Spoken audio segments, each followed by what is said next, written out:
Alright, so I've been silent for long enough with all this Astros news going on. I figured it's finally time for me to say what I gotta say.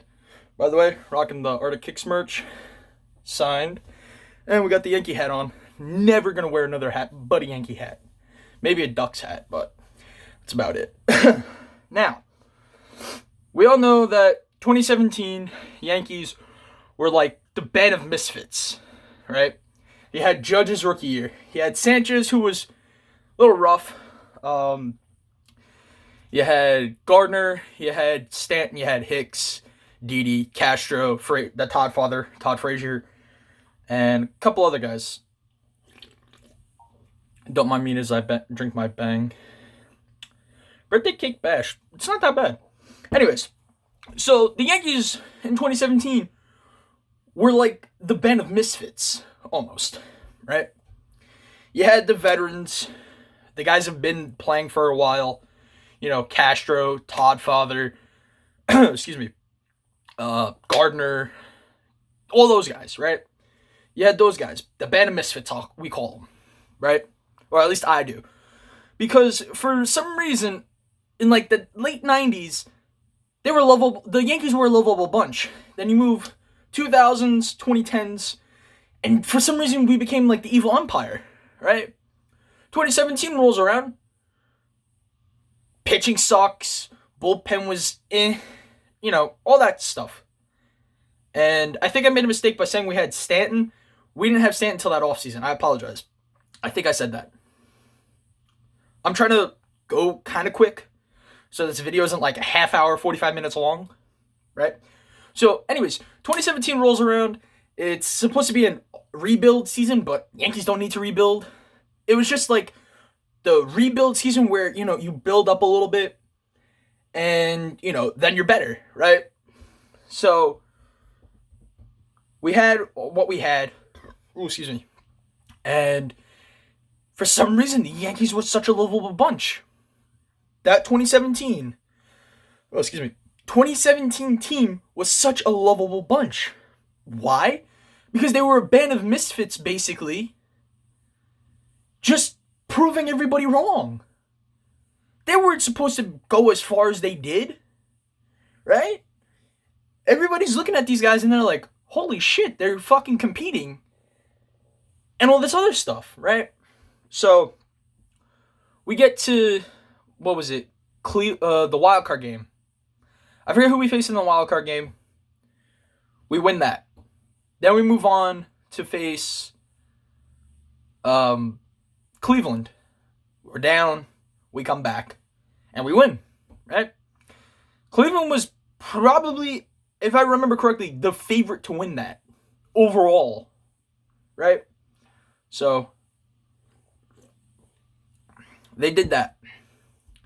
Then we move on to the Astros. We lose, come back to Yankee Stadium, we come back, tie it, and then we lose at Houston because that's where the last game was. Heartbreaking, yes. Now, the stuff didn't come out about the trash cans and everything until this year, until like John Boy and a couple other guys started talking about it. Shout out to John Boy. Big fan. But anyways, right? The Houston series could have been a lot worse. We could have lost it in Yankee Stadium against Houston, but we didn't. We came back, we tied the series, and final game at Houston, we lose. Right? No big deal. Go into that offseason, we get Giancarlo Stanton for nothing. Get a couple other pieces here and there, right? But the main thing was Giancarlo Stanton. Excuse me. So, then, go into 2018, having a great season. Judge on his second year, Glaber's first year, Andujar's first year. Two very good players. Very good bats. Andujar always getting the doubles, was a doubles machine. I think he tied and or broke DiMaggio's record. Excuse me. So there was that, right? Great rookies. great rookie seasons. Judge had an amazing second year. Stanton had a pretty good first year in the Bronx. You know? Battling the Red Sox. And then we get to the wild card. We faced the Oakland A's at home. Just demolish them, right? We demolished the shit out of Oakland. I think it was like, what was it? Correct me if I'm wrong, but I think it was like 9-1, 8-9-1, right? So we do that. Then we go into the Boston series. I think we lost, what was it? We lost game 1, got game 2, and then lost the other ones, right? Heartbreaking, but it was all right. That off season, we extend some pitching, get some bats, continue, right? Coming into 2019, where we don't get the wild card, which is good. We win the division easily because Boston has a horrible year, so that's good. We then face the Twins, who I believe were the wild card team or something. I don't remember. I wasn't paying attention to the boards. What I'm trying to do is basically explain myself enough to get to the point where I'm trying to get my point across, right? So anyways, we're in this year, this 2018 offseason, 2019 regular season, and then offseason or postseason, right? So we demolished the Twins like we have for years. Easy win. I don't think anybody had us, losing to the Twins. It's the Twins. Sure, they have a good team, but they never addressed the pitching. They addressed third base in shitty defense in Miguel Sano. I'm sorry if you're a Miguel Sano fan, but he has shit defense. He has a very nice bat. I will give him that. Very nice bat, but he can't defend. He's not very good defensively, right? They get Josh Donaldson, which was, like a couple days ago, a week ago? They got Josh Donaldson. Anyways, so they addressed that, but they haven't addressed the pitching. So, anyways, we move on to the next series, which is the winner versus Houston and Tampa Bay, right? They don't know. We don't know who's going to win because it was a back and forth. It was always back and forth. Tampa Bay gave Houston a run for their money. I will give them that, right? Everybody was thinking that the Tampa Bay was going to win because, they were giving Houston a run for their money, and then the Yankees would have a pretty decent time against them. The only guy that was holding them back on the Tampa Bay Rays was Charlie Morton. For some reason, I like Charlie Morton as being a Yankee fan. I like him. There's a lot of guys I like as a Yankee fan. I think they have great talent. I think they can be great, right? So Charlie Morton's one of them. Blake Snell, if he was their starter, I think the Yankees would have crushed him like they did usually in the regular season. I think there was like 4 or 5 games where they crushed him in the regular season, I think. Anyways, that's not the point. Point being, Tampa Bay gave Houston a run for their money, and they lost last game. It's all right. So Yankees face Houston, right? And then you have, the Dodgers and the Nationals, right? So 4 teams going at it. Yankees, pitching was good, but pitching let us down at certain points. Bullpen, great. Let us down at some points. Hitting, sucked. Edwin, what were you doing, my guy? Where was that Tampa Bay Edwin? I get that he's older, but there are some guys who get older, but they don't lose their swing. Like, during the regular season, he didn't lose his swing. He did not lose his swing. Postseason, he looked horrible. Sanchez, too. Sanchez, you looked horrible. I'm sorry, but you looked horrible. Stanton was injured, so couldn't do anything about him. Herman was on investigation. Couldn't use him. So we had to use, guys 2, 3, 4 times, I believe. 2 or 3 times before the max. Right? So, obviously, the Astros are going to be knowing what pitches are coming. Now, do I think they cheated in 2019? No. Yes, I get all these things are coming out, right? But you're facing guys 2-3 times a day. It's not a day or two, a day or two. I'm sorry, I'm trying to block the light and not give a glare. I apologize. You're facing 2 to 3 guys a day. You're not facing 2 to 3 guys, then you got a week or a couple days. No, it's literally the next night. So, I don't think the Astros cheated at all in 2019, because now if more stuff starts to come out, then I will make a video saying I was wrong. But they were facing guys, especially Chapman, like I said, 2 to 3 times a day. So you start getting familiar with the pitches. I've seen that happen when I played baseball. Excuse me. And I've seen guys just constantly throw the same pitches every day or every couple days. And then the batter starts getting familiar with the pitch pattern. So they're like, all right. And then they take them deep. And then, because we've had something similar where one of our guys went to another organization and he left on bad terms. He left our organization on bad terms, right? And he didn't like our pitcher, because our main pitcher, or our ace, I'll call him, right? So he didn't like our ace, and he always thought, badly of him, but he was actually a really good guy. I've known him personally for years, right? So I'm like, dude, you're the shortstop. You're supposed to just do what you got to do and shut up. I'm the catcher. I'm supposed to be talking to him, right? So, anyways, he goes to another organization, and our number 2 or 3 starter was pitching one day, and this was in like our playoffs, if you will.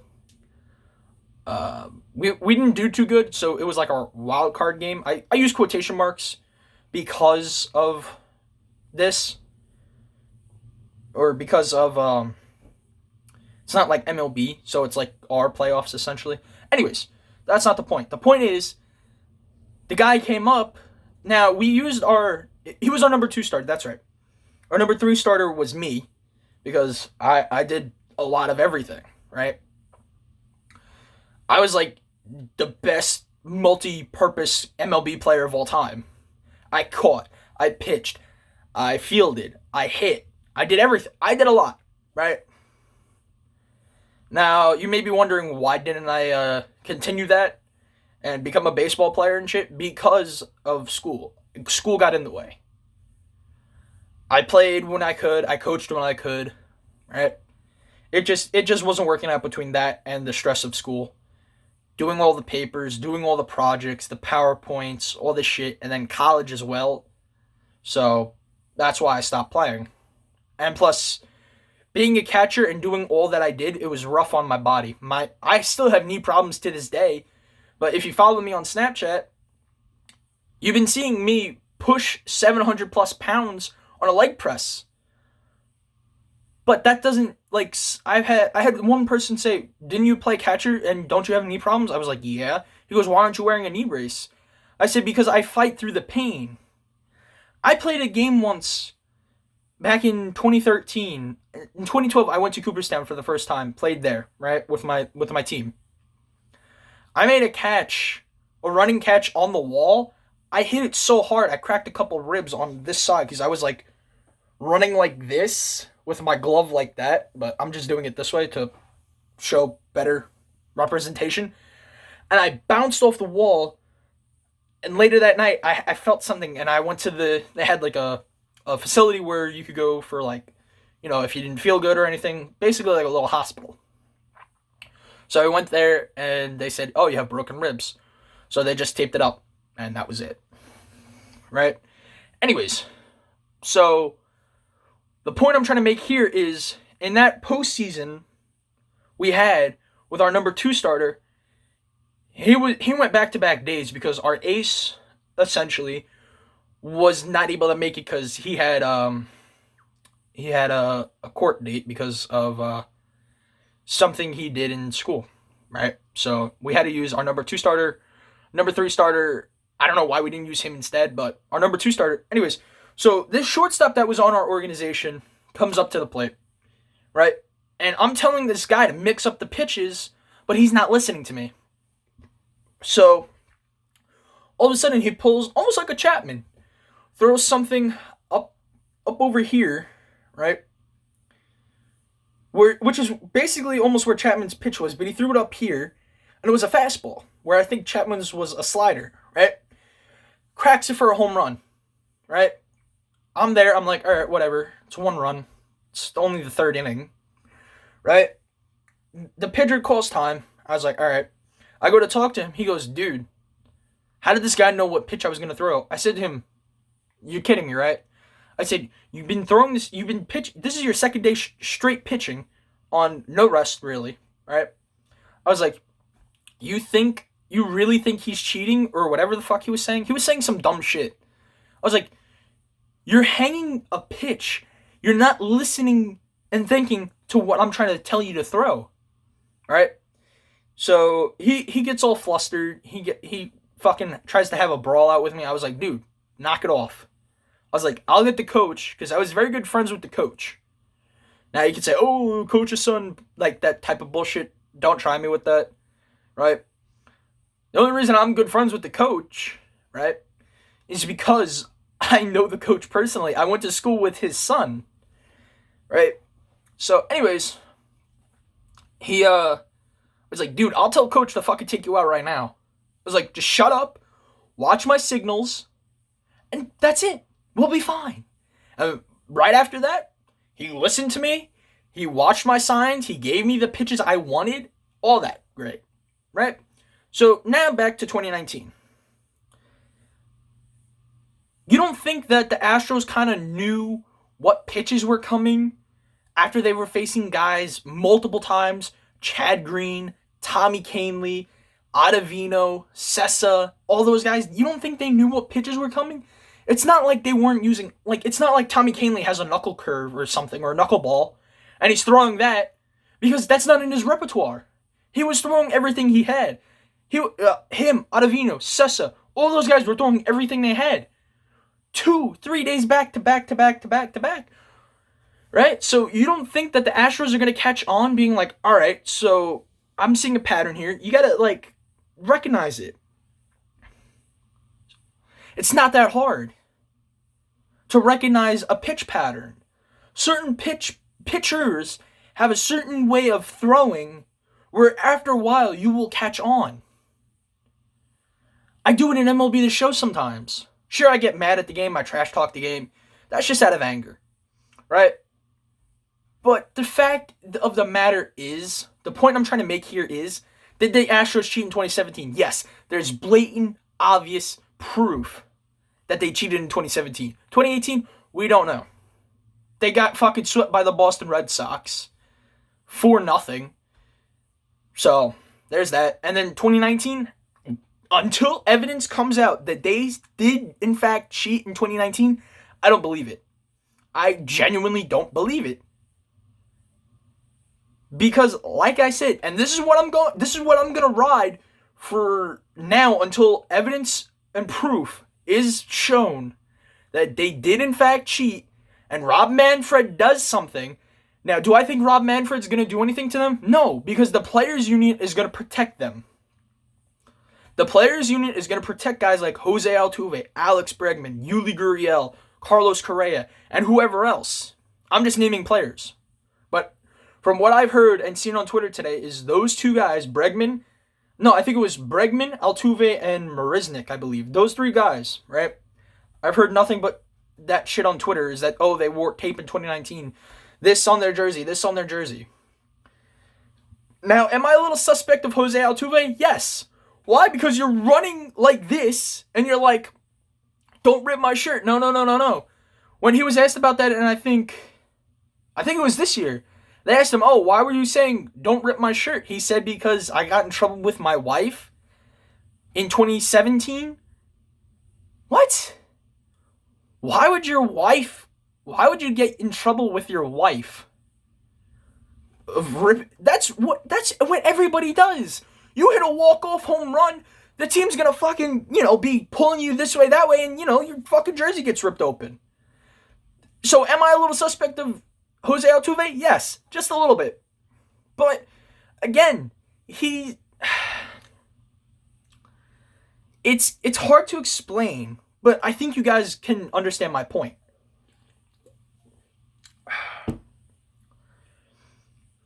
Like I said, when you're facing guys 2 to 3 times a day, and I named them for the most part, Chad Green, Adam Ottavino, Tommy Kahnle, Aroldis Chapman, Luis Sessa, who else was in the bullpen? I think CeCe threw a couple bullpen innings, Happ threw a couple bullpen innings, right? You get to catch on with their pitches. It's not like they're bringing out Kahnle for fucking, let's say they take out Paxton, right? Paxton pitches 7 innings, right? They bring Kahnle in for 8 and 9, and that's it, right? No, that's not what was happening. They would take certain guys out early, especially when we used Chad Green the one game as the opener. Instead of Severino, who I think they should have used, they used Chad Green as the opener, and then, it went downhill from there. Excuse me one second, guys.